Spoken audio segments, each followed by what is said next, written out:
The Millennium Era of Godzilla. The poorest performing era of any Godzilla. But, while the general audiences don't enjoy it that much, the kaiju fans sure do. You've got your over-the-top kaiju action from Godzilla Final Wars, your dark, serious tone from GMK, and you've got, this from Godzilla vs. Megaguirus. But arguably the two most popular Godzillas of this era is Godzilla 2000 and the Kiryu Saga. And me personally, they are both my favorite in this entire era. So, having the brain rot that I do, I of course thought, who would win? Hello everyone, it's your host Godzilla Guy, and today we're doing another Godzilla vs. Godzilla video. And man, it's been a sec since the last time I did one of these. Now before anybody thinks I'm going to pull the Avengers back together to do this video like the Heisei vs. Monsterverse one, no. As this one isn't a community-wide debate, like the last one, while this one is less popular, it's just a split. You have some saying Kiryu Goji's thanks to his durability and willpower, and some saying 2000 thanks to his beam and speed. So, today, let's finally cover another Goji v Goji, and find the answer to the question, Kiryu Goji versus Meyer Goji, who would win? Also want to say to those who are watching this at G-Fest, thank you everyone that's come to me and told me in person how much you enjoy my content. You really do not understand how much that means to me, and how happy I am to inspire so many of you. And to those who aren't at G-Fest watching this premiere wondering why it's premiering so early, well, that's because I usually upload at 7:30, and the costume contest is at 7:30, so yeah. And to those who are watching this far after it's uploaded, hi?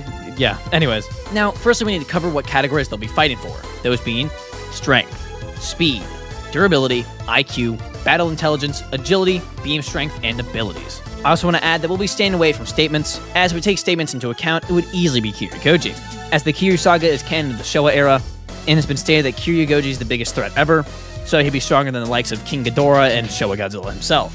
We're just going to try and use only on-screen feats. So, with all that being said, let's dive in, starting off with strength. Now they both have impressive feats, but who is better? Starting with Kiryu Goji. Now his earliest feat is just from walking, he was able to send a Type 90 tank flying backwards, a Type 90 tank coming in at 50.2 metric tons. He was also able to ragdoll both larva and imago form Mothra, the Moth coming in at a respectable 9,000 and 12,000 metric tons. His next feat is when he was able to knock over Kiryu with a single tail swipe. Kiryu in this film weighing 40,000 metric tons, or to those who are in the States, 44,092.4 tons. And his final and best feat comes again with his battle with Kiryu, where even when cramped, with a single kick, he was able to send Kiryu flying backwards into a building. Some great feats from Kiryu Goji. But what does Godzilla 2000 have to offer? Well, starting off like Kiryu Goji, he was able to knock over his foe with a single tail swipe.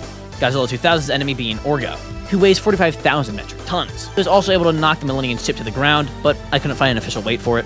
So it's super close for strength. And while it seems like G2000 should just barely take the cake, I'm gonna have to say it's a tie. I mean, G2000 got a good, clean, open shot on Orga, whilst Kiryu Goji was literally being electrified and pinned. So if you were in the same scenario, I think it's reasonable to say he could do the same. So for strength, it's a tie. Now onto speed, who is faster. Now I know I said I didn't want to take in statements, but for this one we have to, as neither of them have a stated speed on screen. Now sadly, I can't really find much for Kiryu Goji. I can only find his swimming speed at being 20 knots, which is 23 miles an hour. Or for the rest of the planet, 37 kilometers an hour. Now into Godzilla 2000. Now from what I could find, he has a single statement for his speed, right here. Translating this, it tells you that he has a walking speed of 40 kilometers an hour, or for my Americans watching, 24.8 miles an hour. So whilst their speeds are close, since Godzilla 2000 actually has a stated walking speed, while Kiryu's is just for swimming, the point pretty easily goes to Meyer Goji. Now onto durability. Now both of them have an insane amount of durability feats, so have fun editing me. Starting with Kiryu Goji. He has tanked many explosions, point blank or right near him. He also tanks many blunt force attacks, such as when he got sent across the city from Kiryu, and of course in the coolest scene, when he took an absolute beating from Kiryu with little to no damage. He also tanks many electrical-based attacks, such as having lightning hit him with no issue, tanking Kiryu's maser cannons, and he takes Kiryu's electrified blade for a long period of time. While he roared in pain, he didn't actually show any physical damage besides the stab wound itself. But his best feats come from Kiryu's attacks. Firstly being how he takes the Absolute Zero cannon point blank to the chest. He literally gets drilled into, and his best feat is tanking Kiryu's triple hyper maser cannon, which is much more powerful than the Absolute Zero cannon. Now to Godzilla 2000, he also tanks many blunt force attacks, with little to no issue, whether it's slaps from Orga or being rammed into by the Millennium ship. He also takes many explosions, whether it's sea mines, missiles, or his own atomic breath explosion. But granted, it's his atomic breath, which, all Godzillas can survive their own atomic breath. Besides, of course, -1. He also seems to grow in durability as the film goes on. At the start being ragdolled by the Millennium ship, but near the end, he tanks it without even budging. So it's super close, but I'm gonna have to give the edge to Kiryu Goji. Don't get me wrong, G2000 can take a beating, but I mean, there's a reason Kiryu's weapons are known to this day. so the point just barely goes to Kiryu-Goji. Next up is IQ, and, well, I mean, they both show an alright amount, but neither of them really show anything too crazy, so it's a tie. Now into battle IQ. Who has more experience in their fights? Well, Kiryu-Goji just fought off the JSDF, Kiryu, Heavy Arms Kiryu, Mothra Larva, Mothra Imago, and Kamibas. Rest in peace, little guy. You deserved better. He also has experience fighting in 2v1s, such as fighting Mothra and Kiryu at the same time. Now Godzilla 2000. Now Godzilla 2000 also has a good list. Of course, like Kiryu-Goji, he's fought off the JSDF, and it's also battled the Millennium ship, Millennium, and Orga, but Millennium's just a weaker Orga, so it's up to you to count if that's really different or not. But like Kiryu-Goji, he's also been in 2v1s, fighting off Orga and the Millennium ship at the same time. So it's very close, but I'm gonna have to give the very slight edge to Kiryu-Goji, as he's just fought more on different terrains, such as killing Kamibas in the water. Next up is agility, and this one's a tie. I'm gonna say it now. They're both able to fight super well in close combat, turn around in order to land tail swipes, and can both pull off wombo combos with their foes. And of course, they can both throw hands like there's no tomorrow. So, for agility, like I said, it's a tie. Next up is uniqueness. Who has more items to choose from? Well, the winner pretty easily is Seismic Toys.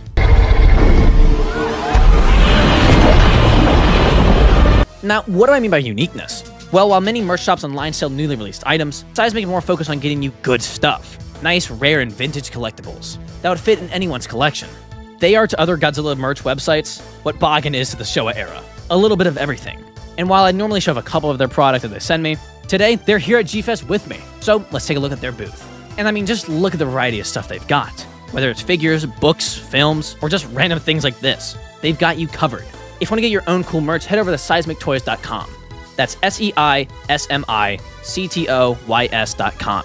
And if you're here at G-Fest, well, they're in the back right when you walk in. Thank you, Seismic, for sponsoring this video, and let's move on. Now onto beam strength. Now, Kiryu-Goji has some pretty good feats with its beam, such as creating a landslide when it hit the mountains, or how it completely destroyed the Tokyo Tower. But getting to his better feats, with one hit, he was able to shoot through a building and land on Kiryu, forcing the giant mech onto the ground. And as I said, Kiryu weighs 40,000 metric tons. But even later, when landing a beam on Kiryu again, this time he sent the mecha flying backwards. In fact, he does this twice. Now onto 2000. He's very well known for his beam, but let's see if the hype lives up. Starting with how in his first fight with the Millennium ship, he was able to blast off a good portion of rock with a single graze of his beam. Later in the film, once he finally lands a good long hit on the ship, it finally explodes. He then later goes and lands a hit on Orga, which was able to blast off a good portion of his back. And of course, at the end of the film, using his atomic breath, he blows up Orga.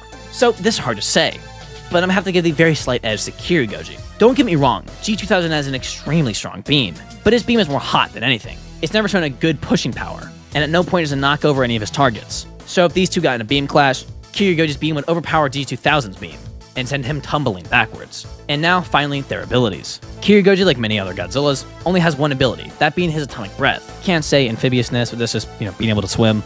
But, as you just covered, his beam is very powerful. And now finally, Godzilla 2000.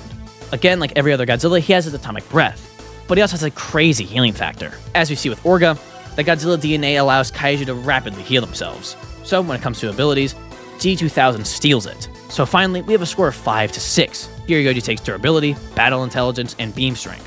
Godzilla 2000 takes abilities and speed, and they're tied on 3 things, that being strength, IQ, and agility.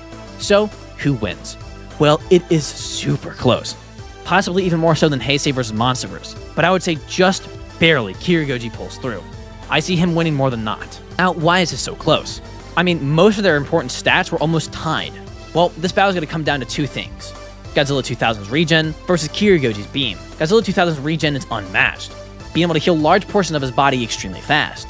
But Kiryu-Goji's beam just has so much force behind it, it would just start to ragdoll G2000.